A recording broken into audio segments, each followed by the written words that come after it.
Shuanzepatan, XB Sutatsuto Shiotsukuksing. Japan has over 9 million empty homes, not abandoned factories or derelict offices, homes, sitting empty in towns and villages across the country, their owners long gone or dead, with no one to inherit them. More than 60,000 communities in Japan are classified as *Genkai Shoraku, marginal settlements, where over half the population is already over 65. In many of them, the last school closed decades ago. The last shop shut its doors before the millennium. The last child was born before some of the current residents can remember. Some of these villages have found a strange solution. In one hamlet in the mountains of Shikoku, a woman named Tsukimi has spent the last 20 years replacing her neighbors. Welcome back to Lost Japan, where we uncover the stories behind places and moments that history almost forgot. Today, we're not looking at one place, but at a phenomenon sweeping across the Japanese countryside. The quiet disappearance of thousands of rural communities and what it reveals about the collision between Japan's past and its rapidly changing future. This is a story about demographics and economics. But more than that, it's a story about what a drive more than an hour from any major Japanese city, inland, into the mountains, through the valleys, and you'll start to see it. Houses with roofs caved in, overgrown rice paddies where nobody has planted in years, convenience stores that became the last gathering place in a village, and then closed too. Bus lines that ran until there weren't enough passengers to justify the fuel. The Japanese government has a formal definition for a community in crisis, *Genkai Shoraku. Marginal settlement. The threshold is simple. When more than half the population is 65 or older, the community has crossed into a zone where natural decline is essentially unstoppable. Young people have already left. There are too few births to replace those who die. As of the latest surveys, there are over 62,000 such communities in Japan. That's not a rounding error. That's more communities than there are post offices. A 2014 Government Commission report, known as the Masuda Report, after its lead researcher Hiroya Masuda, made headlines by identifying 896 cities, towns, and villages that could effectively cease to exist as functioning communities by 2040. Nearly half of all municipalities in the country. The report set off a national debate. Politicians argued over solutions. Academics disputed the methodology. But the numbers on the ground kept moving in the same direction. This isn't a regional problem. It's a national one. And it's been building for 60 years. But to understand how Japan got here, and what is actually being lost, Yuhei Shiting Wei Chilu Pointo, Juan Huandian Episodo, 1960 Nian Daino Gaudu Jingji Cheng Chang Chi, Non Kun no Ruo Jegai Chi Nidushi Hesiang Katsuta Jituan Juji Laitche. In the years following World War II, Japan rebuilt itself at a pace that shocked the world. The economy doubled, then doubled again. Cities expanded. Factories needed workers. New industries emerged.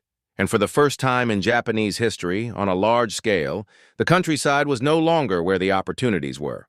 The shift came fast, faster than almost anyone anticipated. In 1950, more than half of Japan's workforce was in agriculture. By 1970, it was less than 20%.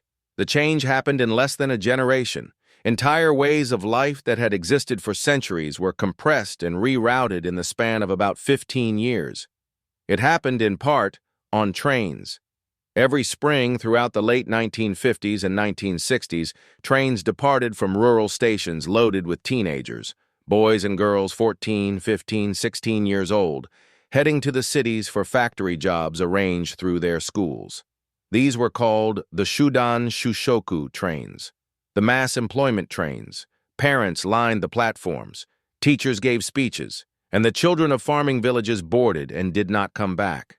In a single year, 1964, the year of the Tokyo Olympics, the collapse of rural Japan didn't announce itself. It accumulated quietly over decades. The first school to close in a village is always the hardest. It's not just a building, it's the declaration that there are no longer enough children to justify one. In Japan, the peak year for elementary schools was 1958, when there were over 26,000 of them. Today, there are fewer than 19,000, and that number continues to fall.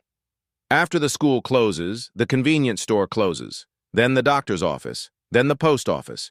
Each closure accelerates the next because each one makes the village slightly less livable for the people who remain. The government has a term for this sequence. Asterisk Chiki Shometsu, regional extinction. It isn't metaphorical. In Tokushima Prefecture, deep in the mountains of Shikoku, there's a village called Nagoro. In the 1960s, it had over 300 residents, farms, a school, a community hall, a place with a history. Today, Nagoro has about 30 human residents, most of them elderly, but it has over 350 dolls. A woman named Tsukimi Ayano returned to Nagoro in the early 2000s after years away in Osaka. She found a village shrinking faster than she had expected. Neighbors she remembered had died. Houses stood empty. She began making scarecrows, human-sized figures stuffed with cloth and wire, dressed in clothes donated by the village. When someone died, she made a doll of them, placed it near their old house or their favorite spot. A fisherman sitting by the river, a group of children in the empty schoolyard, elderly women gossiping in front of a shuttered shop. The dolls became famous. Journalists visited. The story of Japan's ghost villages doesn't end with decline. It branches. Some villages have disappeared entirely, absorbed into neighboring municipalities, their land reverting to forest, their histories preserved only in local archives. Hundreds of communities have vanished this way since the 1970s, leaving behind overgrown paths and the occasional stone foundation. Others have found unexpected second lives. A growing number of foreign nationals, particularly from Southeast Asia and more recently from Europe and North America, have taken advantage of Japan's *Akia* empty house programs, buying abandoned rural homes for minimal cost, sometimes free, in exchange for living there year-round. The government has actively promoted these programs since 2015. Some villages have reinvented themselves around niche tourism, hot spring resorts, agricultural retreats, craft workshops. A handful have drawn young Japanese artists and designers looking for space and quiet they can't afford in cities. And Nagoro is still there. Tsukimi Ayano still makes her dolls. She says she makes about 10 new ones each year, which is, she notes without any particular bitterness, roughly how many people leave or die. The ratio doesn't change much. Japan faces a question that no major economy has faced in quite this way before. What do you do with the landscape? The story of Japan's ghost villages isn't a story of failure. Most of these places didn't collapse. They were simply left behind by forces that moved faster than any village could adapt to. What's striking about Nagoro, about the doll village, isn't the dolls themselves. It's the impulse that created them. A woman who loved a place so much that she refused to let it become invisible, even as it emptied. Who said, "These people were here. This village was real. It deserves to be remembered"? That impulse, to hold on to what's disappearing, is one of the things that makes these places worth documenting at all. What do you think? Is there a way to save Japan's rural communities? Or is this kind of change inevitable? Let me know in the comments. Thanks for watching Lost Japan. I'll see you in the next one.